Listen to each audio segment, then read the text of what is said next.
2025 ജനുവരി 30 തൻ്റെ മകനെ കഴിഞ്ഞ 4-5 ദിവസങ്ങളായി കാണാനില്ല എന്ന് കാണിച്ച് ഒരു സ്ത്രീ കാഞ്ഞാർ പോലീസിൽ പരാതി നൽകി.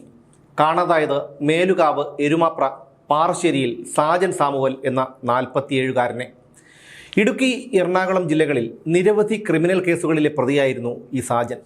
സ്ത്രീകളെ അപമാനിച്ചതും നാട്ടുകാർക്കെതിരെ വാഹനം ഓടിച്ചു കയറ്റിയതും നാട്ടുകാർക്ക് നേരെ വെടിവെച്ചതിനും ഉൾപ്പെടെ ഇയാൾക്കെതിരെ കേസുകളുണ്ടായിരുന്നു.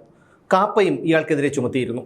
2022 ഫെബ്രുവരിയിൽ മുട്ടം ബാറിനടുത്ത് ഗതാഗത തടസ്സമുണ്ടാക്കി കാർ പാർക്ക് ചെയ്ത സാജനോട് കാർ മാറ്റിയിടാൻ പറഞ്ഞതിൽ പ്രകോപിതനായിട്ടാണ് സാജൻ കാറ് നാട്ടുകാർക്ക് നേരെ ഓടിച്ചു കയറ്റിയതും തോക്കെടുത്ത് വെടിവെച്ചതും.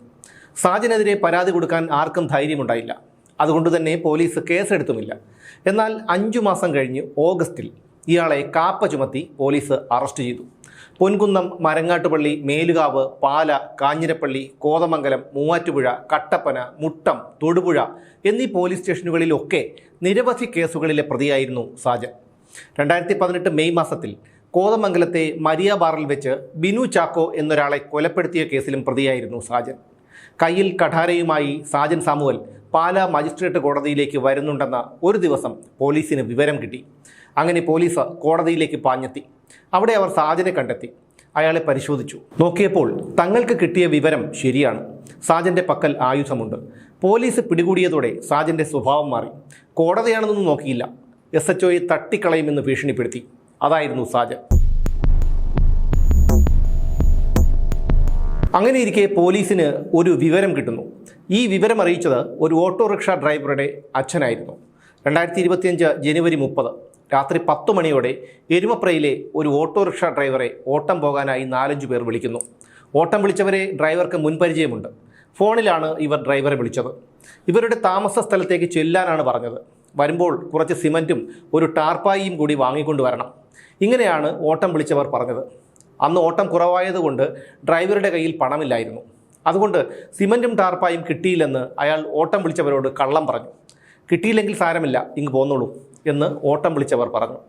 വണ്ടിയെടുത്ത് ഏകദേശം പകുതി ദൂരം ചെന്നപ്പോൾ അവർ വീണ്ടും വിളിച്ചു. ഇപ്പോൾ വരണ്ട, കുറച്ച് കഴിഞ്ഞിട്ട് വന്നാൽ മതി എന്നായിരുന്നു അവർ പറഞ്ഞത്.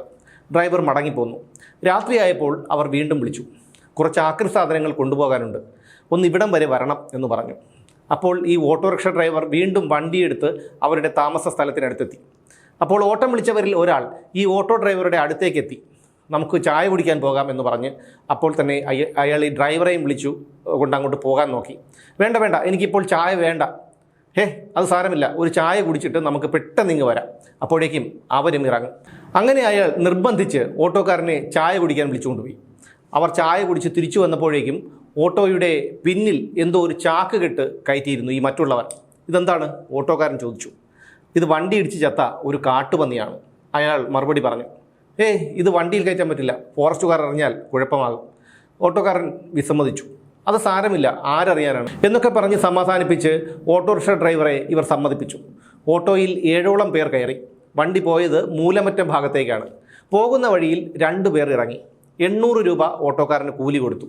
തേക്കൻ കൂപ്പിൻ്റെ ഉള്ളിലൂടെ വണ്ടി കുറച്ച് കൂടി ഉള്ളിലേക്ക് പോകാൻ ഇവർ പറഞ്ഞു. ഡ്രൈവർ വണ്ടി കൂപ്പിനകത്തേക്ക് കൊണ്ടുപോയി. അവിടെ ഒരിടത്ത് വണ്ടി നിർത്തിച്ച് ഈ 5 പേരും കൂടി ചാക്കുകെട്ട് വലിച്ചിറക്കി. വളരെ പ്രയാസപ്പെട്ടാണ് അവരിത് വലിച്ചിറക്കിയത്. അപ്പോൾ തന്നെ ഓട്ടോക്കാരന് എന്തോ ഒരു സംശയം തോന്നി. അയാൾ വണ്ടി തിരിക്കുന്നതിനിടയിൽ ഈ ഹെഡ്ലൈറ്റിൻ്റെ വെളിച്ചത്തിൽ ഒരു കാഴ്ച കണ്ടു. ചാക്കിൻ്റെ ഇടയിൽ കൂടി മനുഷ്യൻ്റേതുപോലെ തോന്നിക്കുന്ന മുടി പുറത്തേക്ക് തള്ളി നിൽക്കുന്നു. മാത്രമല്ല, ഈ ചാക്കുകെട്ട് വലിച്ചിറക്കുമ്പോൾ എന്തോ അഴുകിയതിൻ്റെ വല്ലാത്ത ദുർഗന്ധവും ഉണ്ടായിരുന്നു. ഓട്ടോ തിരിച്ചു പോകുമ്പോൾ ഒരാൾ കൂടി അതിൽ കയറി. ബാക്കിയുള്ളവരെല്ലാം ചാക്കുകെട്ടുമായി ഈ തേക്കൻ കൂപ്പിനകത്തേക്ക് അങ്ങ് നടന്നുപോയി. ഇതിലെന്തോ ഒരു അസ്വാഭാവികതയുണ്ട്. അയാൾ തൻ്റെ അപ്പനോട് കാര്യം പറഞ്ഞു. അപ്പൻ അപ്പോൾ തന്നെ കാഞ്ഞാർ SI ബൈജു P ബാബുവിനെ ഫോണിൽ വിളിച്ച് ഈ വിവരം അറിയിച്ചു. അങ്ങനെ ഓട്ടോറിക്ഷ ഡ്രൈവർ പറഞ്ഞ ഭാഗത്ത് പോലീസ് തിരച്ചിൽ നടത്തി. ആദ്യത്തെ 2 ദിവസവും ഒന്നും കണ്ടില്ല. 3-ാമത്തെ ദിവസം, അന്നൊരു ഞായറാഴ്ചയായിരുന്നു. ഒടുവിൽ മൂലമറ്റം KSEB കോളനിക്കടുത്തുള്ള തേക്കൻ കൂപ്പിലെ കുറ്റിക്കാട്ടിൽ അഴുകിയ നിലയിൽ ചാക്കുകെട്ടിനകത്ത് ഒരു പുരുഷൻ്റെ മൃതദേഹം പോലീസ് കണ്ടെത്തി. മൃതദേഹമാകെ പുഴുവരിച്ചിരുന്നു. വായിൽ തോർത്ത് തിരികിയിരുന്നു. ഇടതു കൈ വെട്ടിമാറ്റിയിരുന്നു. തലയിലും ശരീരത്തിലും നിറയെ മുറിവുകൾ. കൈയും കാലും ഇലക്ട്രിക് കേബിളും തുണിയും കൊണ്ട് വരിഞ്ഞു മുറുക്കി കെട്ടിയിരുന്നു. പോലീസ് നടത്തിയ തുടർന്നുള്ള അന്വേഷണത്തിൽ അത് കുപ്രസിദ്ധ ഗുണ്ട സാജന്റെ മൃതദേഹമാണെന്ന് തിരിച്ചറിഞ്ഞു. എങ്കിലും ഉറപ്പിക്കാനായി DNA പരിശോധനയും നടത്തി.